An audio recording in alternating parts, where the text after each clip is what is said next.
My daughter and my son-in-law left me alone at an airport in a foreign country without money or my documents. They wanted to get rid of me so they could take over my company. But when they opened the front door of my house, I was already there. I was sitting in the main armchair in the living room with the lights off and my hands folded in my lap.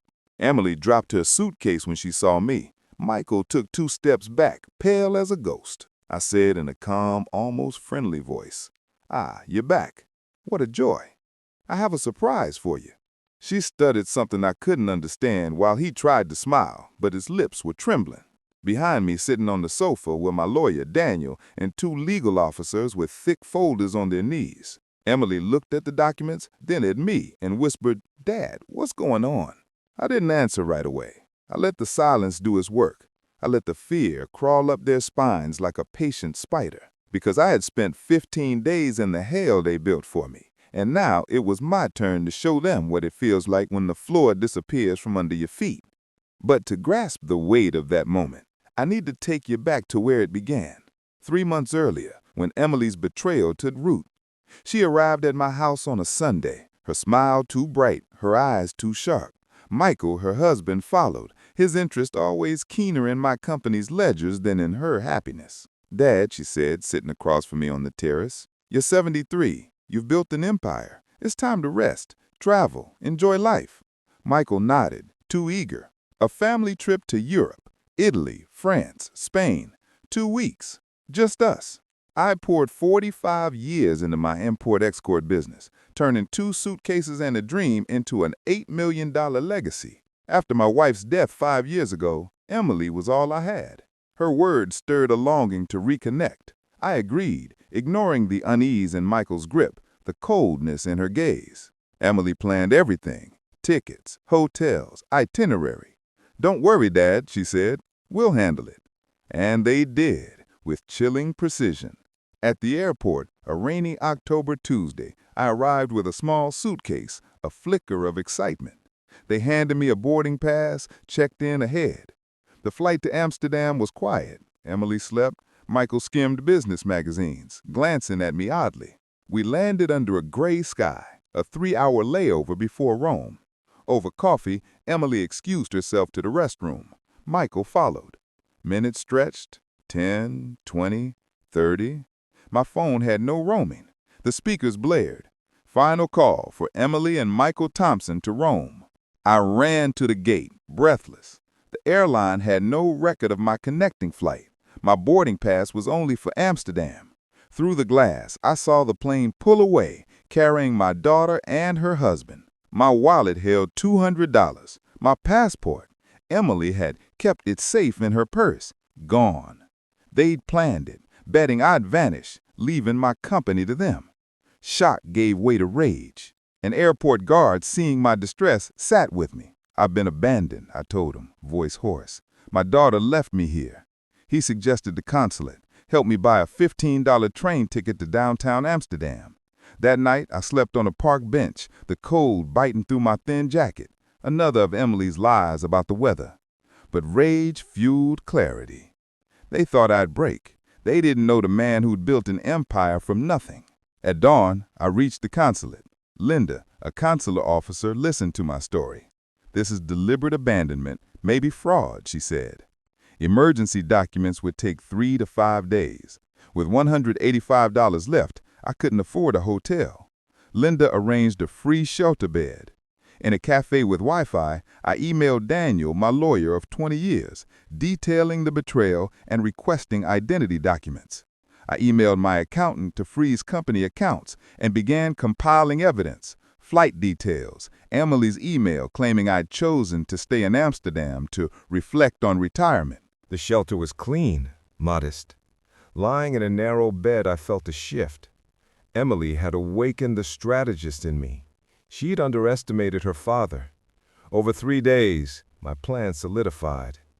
Daniel confirmed Emily tried a $200,000 transfer, blocked in time. My accountant revealed she'd been probing finances for weeks, feigning interest in the family business. Linda delivered an emergency passport and $3,000 from Daniel for a ticket home, plus a report documenting the fraud. I hired a private investigator. Emily and Michael had met Victor Sullivan, a competitor, for 4 months, planning to sell my company's shares. I froze Emily's power of attorney and called a board meeting for my return. The night before my flight, I imagined their shock when I'd confront them. Daniel met me at the airport. "They're at your house," he said, "acting like it's theirs." The investigator confirmed meetings with Sullivan, including one at my home. At Daniel's office, I signed documents locking them out of my company. Then, I entered my house through a hidden service entrance. In the shadows, I overheard them with Sullivan, plotting to sell 60% of my company for $4 million. "The old man's probably begging in Amsterdam," Michael sneered. Emily's cold smile agreed. "Statistics aren't promising." I stepped forward, flipping on the light. "I'm sorry to interrupt," I said, voice steady. "Your conversation was fascinating." Emily's wine glass shattered. Sullivan tried to flee, but sat at my command. I placed my phone down, its recording of their confession clear. Fraud, conspiracy, wishing my death, all admissible. Emily pleaded, "Dad, we can solve this as a family." I laughed bitterly. "You stopped being family in Amsterdam." Daniel entered with police and a notary. Officers arrested them for fraud, conspiracy, and abandonment. I handed Emily a box of family photos. "This is the family you destroyed. You'll never get it back." The house felt hollow after they left. I'd saved my company, but lost my daughter. I sold the house, moving to a new apartment. The trial, 4 months later, drew media frenzy. Evidence was damning. Emails, recordings, Emily's journal detailing her plan to declare me dead. She'd faked dementia claims. Michael had gambling debts, and Sullivan offered $500,000 up front. Emily's defense claimed manipulation, but her journal proved she led the scheme. On the stand, I said, my heart was ripped out, not for the money, but because my daughter valued my life at nothing. Emily sobbed. I felt empty. I told the court, there's no victory, only justice. Emily's statement rang hollow. I lost myself in greed, she said, blaming resentment after her mother's death. The jury found all 3 guilty. My sister Sarah urged mercy, but I refused. The night before sentencing, I wept over Emily's childhood photos, mourning what we'd lost. At sentencing, I spoke. I failed Emily after my wife's death, leaving her alone in grief. That doesn't justify her crimes, but it shaped her resentment. Punish her, but allow redemption. Emily got 8 years, Michael 6, Sullivan 7, with restitution ordered. Her final look held pain, not hope. I nodded, acknowledging our shared loss. To reporters, I said, greed destroyed my family. Talk before problems become monsters. Guilt lasts forever. In my journal, I wrote, Emily's sentenced. I feel relief, pain, peace. I kept my integrity. Peace is enough. At 74, my company thrives. I've lost my daughter, but not my dignity.